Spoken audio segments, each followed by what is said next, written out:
Hello, younger friends, older friends, all friends. I'm Mike Norris, and I write children's books, and I'm going to be sharing with you from some of my books. Now, these are picture books, so they're composed of the words that I write, and I take the pictures that go in the books, but I don't create the objects that are photographed. Those are created by my friend and illustrator, folk artist, Minnie Adkins. Now, a folk artist, many will tell you, is somebody who does art from the heart. Those are her words. But a folk artist hasn't had formal training in their work. They do their work by instinct and feeling. And Minnie started when she was about 10 years old, and she's been doing it for about 75 years now. I'm going to show you a picture here. About 30 years ago, Minnie was featured in a chapter in this book called Oh Appalachian. And once this book came out showing Minnie doing her work, here she is carving a fox.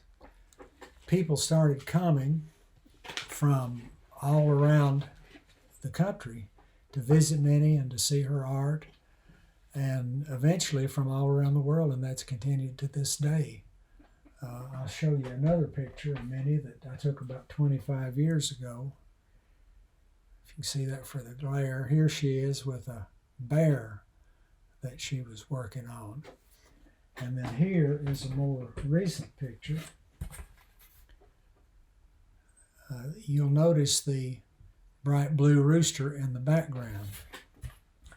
That was the name of our first book, and I'll show you what that looks like. There's the bright blue rooster.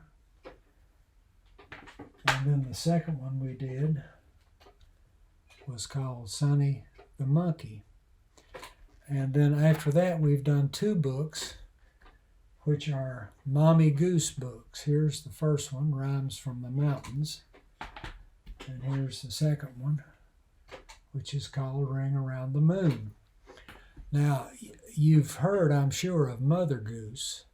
Jack and Jill went up the hill to fetch a pail of water. Jack fell down and broke his crown, and Jill came tumbling after her. Hey diddle diddle, the cat and the fiddle. Well, those are Mother Goose rhymes, and they're hundreds of years old. But Mother Goose is very different from Mommy Goose. Mother Goose hails from England, and Mommy Goose is a Kentucky bird, and more specifically, she's an Eastern Kentucky bird, because that's where I grew up, and that's where Minnie grew up.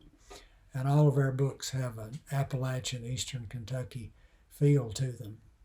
And I'm going to start out by sharing a rhyme with you that's from Rhymes from the Mountains, and it's called The Raccoons. Now, we live here in Lexington, but there's a strip of woods that back up behind our house, and there's lots of animals back there. There's a pond way back there. And my neighbor Wally, he is a big gardener, a big-time gardener. He's got the raised French beds, and he gets the soil just so, and he loves to grow bell peppers and onions and lettuce and tomatoes and just everything, but his favorite is corn, sweet corn. And a couple of years ago, I was out in the backyard, and Wally called me over and said, Mike, come over and look at my corn. He said, it's the best corn I've ever grown, and it was. It was big, and it was so green, it almost looked like it would bleed if you tore a blade. He said, tomorrow night, it's going to be perfect, and tomorrow night, Dean and I are going to have corn on the cob for supper. Well, the next day, I looked out the back sliding glass door, and there was Wally standing among his corn, and it was all ruined. The raccoons had came in the night, and they had pulled down each ear and stripped it off the shucks and taken one or two bites, thrown it down, got another one, and they had ruined every ear. And Wally was just standing there, and you could almost see the steam flowing off of Wally, and he wasn't too happy with the raccoons. Well, in this Mommy Goose rhyme, this is a little girl speaking, and she says, the raccoons ate up all our corn, climbed in the car and honked the horn. They played the radio and danced and tried on Grandpa's underpants. With handy hands like me and you, there's not a lot they can't do. If how it goes is how it went, they'll own the place and we'll pay rent. So that's what Mommy Goose said about the raccoons. The next rhyme I'll share with you is about a young girl. They call her Little Mary. And the first line of this rhyme says, Little Mary wouldn't mind. Now, you may not have heard that term. That's kind of an old-timey term, but if a little boy or little girl won't mind, they won't do what their mother tells them or their father tells them or their teachers tells them. They won't mind the rules. So Mommy Goose says, and she also, well, I'll tell you what she says. She says, Little Mary wouldn't mind and said things to sister that were unkind.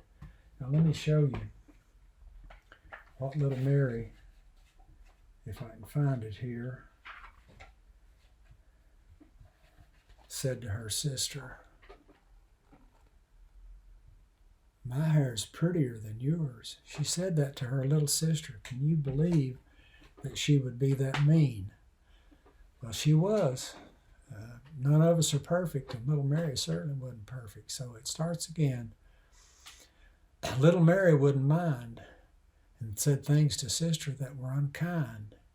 She'd stomp her feet and hold her breath and scare her mommy half to death. She grew up and had twin girls with big blue eyes and yellow curls. They were sweet and cute at first, then acted just like her, but worse. Well, I guess what goes around comes around, and Little Mary had a little taste of her own medicine. Well, I told you about a little girl that wouldn't mind and got into some trouble for it. I guess, and only in fairness, I should tell you about a little boy who had a few behavior problems, and his name was Billy. And this rhyme is called Billy is Bad. And Mommy Goose says, Billy was bad, but wouldn't lie. Teacher said, now look me in the eye. You took toys that weren't yours and tied tin cans on the cat. Aren't you ashamed to look in the mirror and see such a naughty boy as that? Those old toys were just painted wood, and all that running probably did the cat good. I'm not sorry I was naughty. I feel sorry because you caught me. Well, at least little Billy told the truth. So now I want to move on to one last rhyme I'll do for this. Is a longer rhyme. It's a story rhyme. And this rhyme is about something we hear a lot about these days. It's about bullying. We hear about bullying on social media and in schools and in neighborhoods when one person, usually a young person, will pick on a smaller or weaker person, a person that's different in some ways. And while that's a big topic today, when I grew up in Jackson County in eastern Kentucky, we had plenty of bullying there. If a person looked different or sounded a little different or acted a little different, they were very likely to be bullied. And one way the bullying would take place would be they'd be given a nickname, and it wouldn't be a name that they would choose for themselves. Well, this is about a boy who looked different because he was missing an eye. It's called One-Eyed Jack. When One-Eyed Jack came to school, his classmates called him One-Eyed Fool. But when the teacher gave a test, his mark was better than the rest. He thought that this would end the curse, but no, it only made it worse. And worst of all was Betty Lou, once number 1, now number 2. She'd make odd faces behind his back and close an eye to make them laugh. When teacher said that faces weren't nice, she'd hum the tune to Three Blind Mice. And through it all, Jack sat in his chair, his cards kept close like he didn't hear. One day after school, she ran ahead. When Jack came by, she turned and said, "You think you're better on account of grades, but if you could, I know you'd trade. People act like they care for pencils and books. If they told the truth, they care more for looks. What you have one of, I have two. I'll always be that much more than you." Jack raised his head and made this reply, "That last you said I'll not deny, but I see this with my one eye. You'll cry twice more tears than me, and half the bad you see, I'll see. And when I close this eye and sleep, my dark to yours is just as deep. The thing I have that's over you is to see more kindly with one than two. She stood, not knowing what to say. His words had taken hers away. And all the night she lay in bed, trying to hush the voice in her head. She kept to herself at school the next day, and when Jack was teased, had nothing to say. The others looked up to Betty Lou, and seeing she had stopped, they did too. The days grew frosty. Time wore its track, and school was just school, and Jack just Jack. He still had no friends and ate alone, but one day after the others had gone, she came to his table and looked in his face, and Jack moved over and made her a place. From that day on, they sat side by side, and soon others came to sit with pride. That year, she gave just one valentine. It said, "Dear Jack, will you be mine?" Well, that's One-Eyed Jack. That's the last rhyme I'll do for you, but I will say this, that rhyme contains a lot of the themes that Mommy Goose comes back to. She deals a lot with kindness and conflict, but particularly with words and the power that words have. And in that story, Jack's words created a big change. But before we wrap up here, I'm going to do the song for you that goes with the book Rhymes from the Mountains. This is called Tell Me Mommy Goose.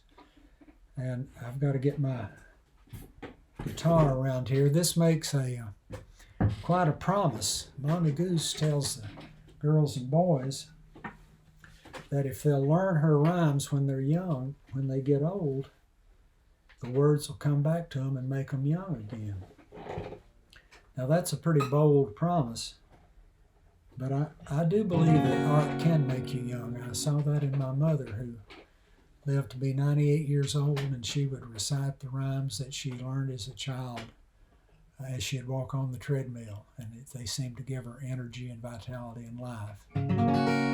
When you listen to Mommy Goose, you may forget the words she said, but 40 years later they're still in your head, in your heart and on your tongue. You'll be in the hills and young. Listen to Mommy Goose. How the rooster caught the croup, the June bug yearning for his youth. Lister finally told the truth, what made Daddy squall and whoop. Tell me, tell me, tell me about the pot in need of prayer. A little Mary loved her hair, and Mommy fell right over there. The raccoon wearing underwear. Tell me, Mommy Goose.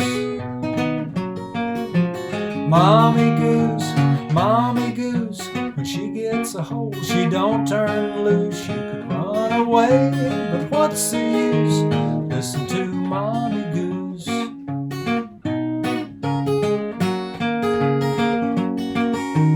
What it was a penny bought, how the keep kept what she thought. The hammer hit as he was taught. Billy hated he got caught. Tell me, tell me, tell me how the old man made a face.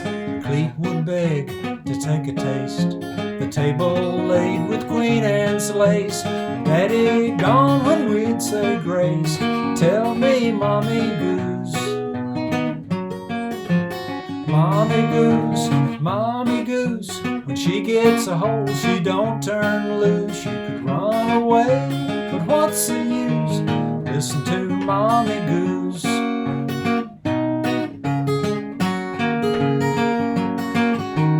How a kite climbs in the wind the morning that the girls slip in. Dark-ale drew 5 to 10. How the rooster met his end. Tell me, tell me, tell me.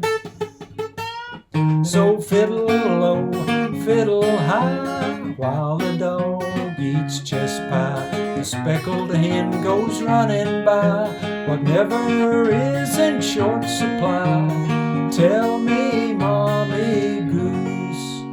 Now Mommy's words will stray and fade, but when you call they come at a run. In memory they march on parade, and Mommy names them every one. Let's start out in our old voices. Mommy Goose, Mommy Goose, when she gets a hold, she don't turn loose. You could run away, but what's the use? Listen to Mommy Goose. Tell me, Mommy Goose.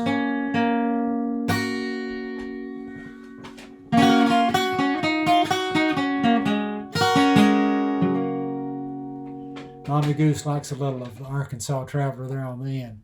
Thank you. I've enjoyed being with you today. Bye-bye.